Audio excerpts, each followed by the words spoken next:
Mathrubhumi news exclusive. ആഗോള Ayyappa സംഗമത്തിനെതിരെ supreme കോടതിയിൽ ഹർജി. നടപടികളിൽ നിന്ന് ദേവസ്വം ബോർഡിനെയും സർക്കാരിനെയും വിലക്കണമെന്നാവശ്യം. അയ്യപ്പ ഭക്തരായ ഡോക്ടർ PS മഹേന്ദ്രകുമാറാണ് ഹർജിക്കാരൻ. ബി ബാലഗോപാൽ ഈ വാർത്തയുടെ കൂടുതൽ വിവരങ്ങൾ നമ്മൾക്ക് നൽകും. Balu, good morning. ആഗോള അയ്യപ്പ സംഗമം അത് ചൂടുപിടിച്ച ചർച്ച കേരളത്തിൽ നടക്കുമ്പോൾ അങ്ങ് സുപ്രീം കോടതിയിൽ ഹർജി വന്നിരിക്കുകയാണ്. എന്തെല്ലാം കാര്യങ്ങൾ ഈ ഹർജിയിൽ ചൂണ്ടിക്കാട്ടുന്നുണ്ട്? പൂജ, ഈ മാസം 20-ാം തീയതി നടക്കാൻ വേണ്ടി പോകുന്ന ആഗോള അയ്യപ്പ സംഗമം അടിയന്തരമായി അതിൻ്റെ നടപടികളിൽ നിന്ന് തിരുവിതാംകൂർ ദേവസ്വം ബോർഡിനെയും സംസ്ഥാന സർക്കാരിനെയും വിലക്കണമെന്ന് ആവശ്യപ്പെട്ടുകൊണ്ടാണ് ഇപ്പോൾ ഈ ഹർജി സുപ്രീം കോടതിയിൽ ഫയൽ ചെയ്തിരിക്കുന്നത്. അയ്യപ്പ ഭക്തനായ ഡോക്ടർ PS മഹേന്ദ്രകുമാറാണ് ഈ ഹർജി ഫയൽ ചെയ്തിരിക്കുന്നത്. നേരത്തെ ഈ ആഗോള അയ്യപ്പ സംഗമം നടത്തുന്നതിന് കേരള ഹൈക്കോടതി അനുമതി നൽകിയിരുന്നു. ആ അനുമതി അടിയന്തരമായി സ്റ്റേ ചെയ്യണമെന്നാണ് ഹർജിക്കാർ സുപ്രീം കോടതിയിൽ ആവശ്യപ്പെട്ടിരിക്കുന്നത്. പ്രധാനമായും 3 കാര്യങ്ങളാണ് ഈ ഹർജിയിൽ സുപ്രീം കോടതിയിൽ ഫയൽ ചെയ്തിരിക്കുന്ന ഈ ഹർജിയിൽ ചൂണ്ടിക്കാണിക്കുന്നത്. ഒന്ന്, ഇതൊരു തിരുവിതാംകൂർ ദേവസ്വം ബോർഡിന്റെ പരിപാടിയല്ല, മറിച്ച് സംസ്ഥാന സർക്കാർ തയ്യാറാക്കിയ ഒരു പരിപാടിയുടെ അടിസ്ഥാനത്തിലാണ് ഈ ആഗോള അയ്യപ്പ സംഗമം നടക്കാൻ വേണ്ടി പോകുന്നത്.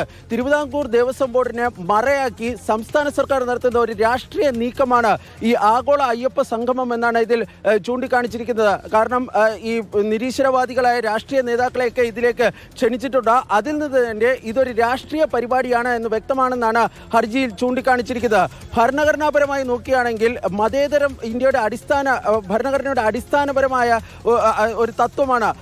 അതുകൊണ്ട് തന്നെ ഒരു സർക്കാരിനും ഈ ഏതെങ്കിലും മതത്തിൻ്റെ പരിപാടികൾ പ്രോത്സാഹിപ്പിക്കുന്ന തരത്തിലുള്ള കാര്യങ്ങളിലേക്ക് കടക്കാൻ വേണ്ടി കഴിയില്ല. അത് ഭരണഘടനയ്ക്ക് വിരുദ്ധമാണ്. അതുകൊണ്ട് തന്നെ സംസ്ഥാന സർക്കാരിൻ്റെ ഈ പരിപാടി തടയണമെന്നാണ് ഹർജിയിൽ ഉന്നയിച്ചിരിക്കുന്ന ഒരു പ്രധാനപ്പെട്ട വാദം. രണ്ടാമതായി പറഞ്ഞിരിക്കുന്നത്, ഈ ചട്ടങ്ങൾ പ്രകാരം തിരുവിതാംകൂർ ദേവസ്വം ബോർഡിന് ഇത്തരം ഒരു പരിപാടി നടക്കാൻ വേണ്ടി കഴിയില്ല. കാരണം തിരുവിതാംകൂർ ദേവസ്വം ബോർഡിന് ലഭിക്കുന്ന പണത്തിന്റെ യഥാർത്ഥ അവകാശി ആരാധനാമൂർത്തി അഥവാ ദൈവമാണ്. ആ ദൈവത്തിന്റെ പണം ഇങ്ങനെ രാഷ്ട്രീയ ലക്ഷ്യങ്ങളോടെ നടത്തുന്ന പരിപാടികൾക്ക് മാറ്റിവെക്കാൻ വേണ്ടി കഴിയില്ല എന്നാണ്, വിനിയോഗിക്കാൻ വേണ്ടി കഴിയില്ല എന്നാണ് ഹർജിക്കാരൻ ചൂണ്ടിക്കാട്ടുന്നത്. മറ്റൊരു പ്രധാനപ്പെട്ട കാര്യം ഇതിൽ പറഞ്ഞിരിക്കുന്നത്, പമ്പയിലാണ് ഈ പരിപാടി നടത്താൻ വേണ്ടി തീരുമാനിച്ചിരിക്കുന്നത്. പമ്പ എക്കോളജിക്കലി ഫ്രജൈൽ, അതായത് പരിസ്ഥിതി ലോല പ്രദേശമായിട്ട് ഉൾപ്പെടുന്ന മേഖലയാണ് ഈ പമ്പയിൽ നേരത്തെ ഇങ്ങനെയുള്ള പരിപാടികളൊക്കെ നടത്താൻ വേണ്ടി തീരുമാനിച്ചിരുന്നപ്പോൾ ഈ കേരള ഹൈക്കോടതി തന്നെ അത് തടയുന്ന ഒരു സാഹചര്യം ഉണ്ടായിരുന്നു. ഹൈക്കോടതി വിധിയുടെ ലംഘനത്തിന്റെ അടിസ്ഥാനത്തിൽ, ആ നിർദ്ദേശങ്ങളുടെ ലംഘനമാണ് പമ്പയിൽ ഈ പരിപാടി നടത്തുന്നതെന്നാണ് ഇതിൽ വ്യക്തമാക്കുകയും ചെയ്തിരിക്കുന്നത്. അതുകൊണ്ട് തന്നെ സെപ്റ്റംബർ 20-ന് നടക്കാൻ വേണ്ടി പോകുന്ന ആഗോള അയ്യപ്പ സംഗമം അടിയന്തരമായി തടയണമെന്നാണ് ഹർജിക്കാരൻ ആവശ്യപ്പെട്ടിരിക്കുന്നത്. നമുക്ക് ലഭിക്കുന്ന വിവരമനുസരിച്ച് ഈ ഹർജി ഇതുവരെയും ലിസ്റ്റ് ചെയ്തിട്ടില്ല. അതുകൊണ്ട് തന്നെ നാളെ ഈ ഹർജി അടിയന്തരമായി കേൾക്കണമെന്ന് ചീഫ് ജസ്റ്റിസ് BR ഗവായിയുടെ അധ്യക്ഷതയിലുള്ള ബെഞ്ചിന് മുന്നേ ഉന്നയിക്കുവാനാണ് ഇപ്പോൾ ഈ ഹർജിക്കാരൻ തീരുമാനിച്ചിരിക്കുന്നത്. ഹർജിക്കാർക്ക് വേണ്ടി സീനിയർ അഭിഭാഷകൻ PB കൃഷ്ണനാണ് സുപ്രീം കോടതിയിൽ ഹാജരാകുന്നത്. അദ്ദേഹം നാളെ ഹാജരായി ഈ കേസ് അടിയന്തരമായി കേൾക്കണമെന്നൊരു ആവശ്യം ഈ കോടതിക്ക് മുന്നാകെ ഉന്നയിക്കുന്നതായിരിക്കും.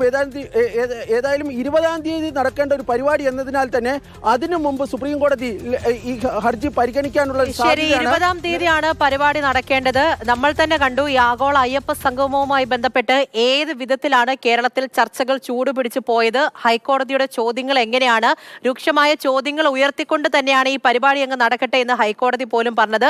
അപ്പോൾ ഇത് നടക്കുന്നതിന് തൊട്ട് മുൻപായിട്ടാണ് ഇപ്പോൾ സുപ്രീം കോടതിയിൽ ഹർജി വന്നിരിക്കുന്നത്.